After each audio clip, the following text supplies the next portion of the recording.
चैत महिनामा यी 4 राशि भएका व्यक्तिहरू करोडपति बन्दैछन् भने यी 2 राशि भएका व्यक्तिहरू लखपति बन्दैछन्। हो दर्शक महानुभावहरू, आज 30 वर्षपछि चैत महिनामा सूर्य र शनिको मिलन मीन राशिमा हुने भएकाले यी राशि भएका व्यक्तिहरूको घरमा धनको वर्षा हुँदैछ भने यो चैत महिनामा यो वर्षकै सबैभन्दा महत्त्वपूर्ण फल मिल्दैछ।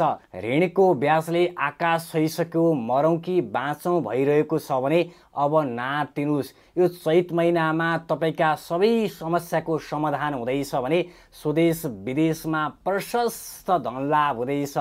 व्यापार व्यवसाय चम्किँदैछ भने कार्यक्षेत्रमा पदोन्नति पद प्रतिष्ठाको वृद्धि हुँदैछ। आउनुहोस्, यो चैत महिनामा कुन राशि भएका व्यक्तिहरू करोडपति बन्दैछन्।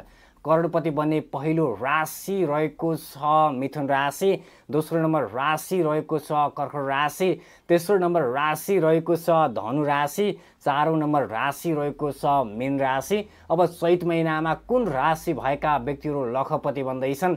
लखपति बन्ने पहिलो राशि रहेको छ वृष राशि, दोस्रो नम्बर राशि रहेको छ कुम्भ राशि। कृपया यो भिडियोलाई धेरै सेयर गर्नुहोला। जय महाकाली, जय महालक्ष्मी, जय महासरस्वती।